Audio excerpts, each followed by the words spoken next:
You have accused the President of the United States of treason on the House floor based on a lie. Vice President Vance's voice was cold steel, cutting through the stunned silence of the briefing room. And Representative Crockett, we have the receipts. The day began with a digital thunderclap.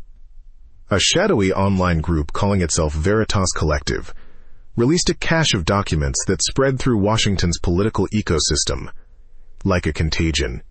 The papers were sleek, detailed, and damning. They appeared to show a complex web of offshore accounts and encrypted transactions, all funneling money from a hostile foreign power directly into a prominent pro-Trump political action committee. The insinuation was explosive. The president was compromised, his loyalty for sale. On the floor of the U.S. House of Representatives, Representative Jasmine Crockett saw her moment. She stood before the C-SPAN cameras, her voice resonating with a practiced, indignant fury. This is not just smoke, this is a raging fire of corruption, she declared, waving a printout of the leaked documents.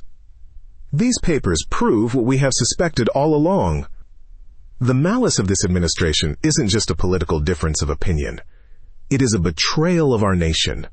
President Trump and Vice President Vance have wrapped themselves in the flag while selling our sovereignty to the highest bidder. I call for an immediate, full-scale investigation into this administration's treasonous conduct. Her speech was a masterclass in political theater.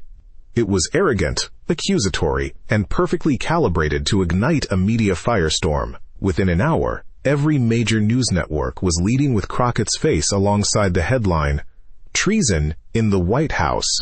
The White House, however, was an island of unnerving calm.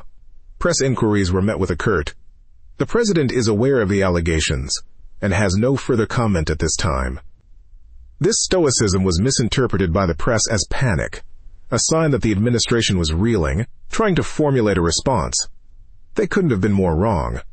Inside the Oval Office, President Donald Trump sat behind the resolute desk, not with advisors in a frenzy, but with Vice President J.D. Vance. The television on the wall was muted, showing Crockett's triumphant face on a loop. Trump gestured towards the screen with a slight, almost imperceptible shake of his head. "Arrogance," he said, his voice a low rumble. "She's so hungry for a takedown she can't see the trap. They always get blinded by their own hate." "Are we ready, J.D.?" Vance, who had been reviewing a slim, leather-bound folder, looked up. "Yes, Mr. President. The package is ready. The congressional leadership briefing is confirmed for 4 p.m. "Good," Trump said, a flicker of a smile on his lips. "Let her have her headlines for a few more hours. Let the world think they have us on the ropes. The victory is always sweeter when they believe they've already won."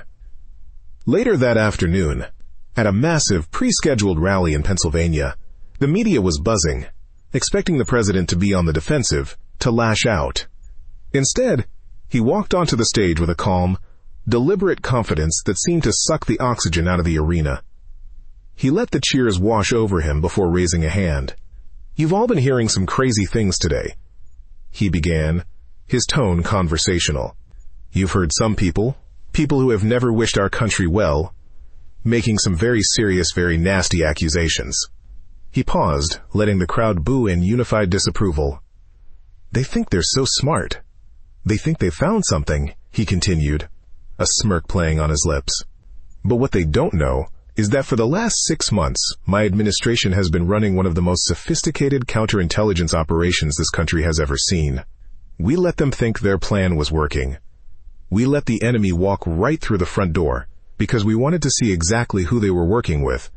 And folks, we found out." The crowd roared, a wave of triumphant energy.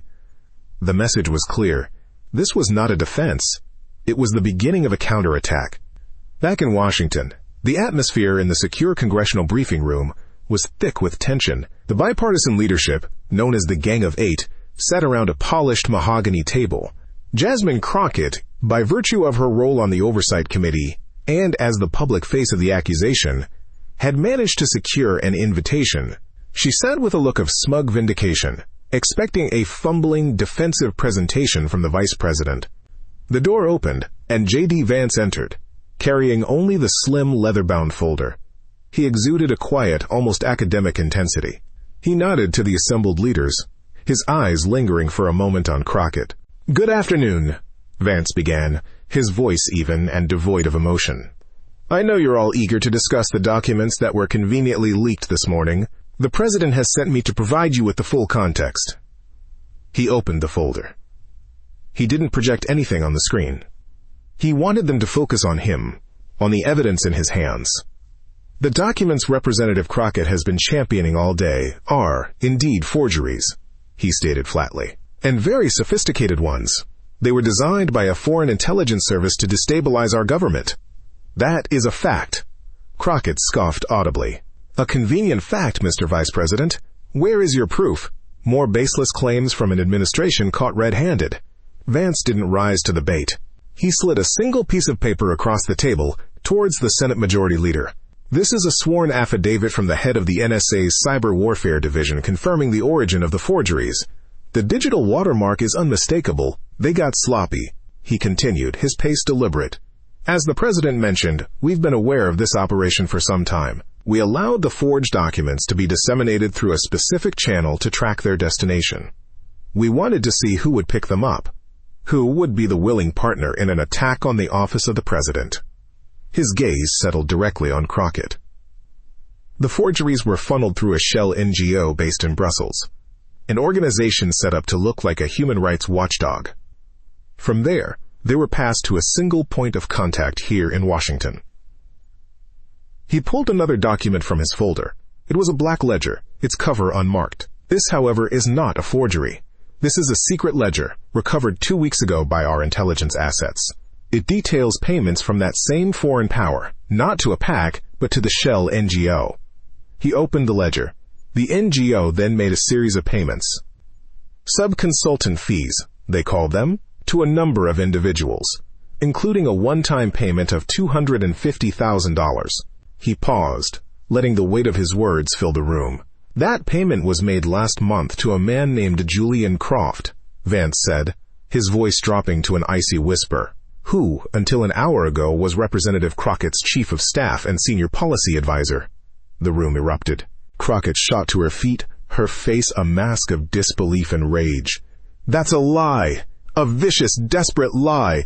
You will not defame my staff. You have no proof." "Oh, but we do," Vance said, his voice cutting through her tirade. He pulled out a final set of documents, bank statements, and encrypted signal chat logs between Julian Croft and a known foreign agent. "We have the wire transfers. We have his confession. Mr. Croft was arrested by the FBI less than an hour ago.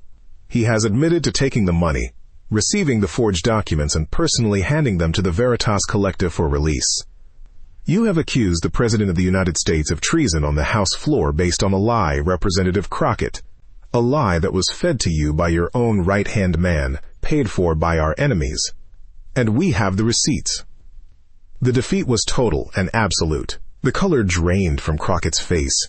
Her arrogance shattered, replaced by the raw, panicked look of someone who has been utterly and completely outmaneuvered. She stammered, speechless, and sank back into her chair. The next morning, the headlines were starkly different. White House reveals foreign plot. Crockett's office implicated.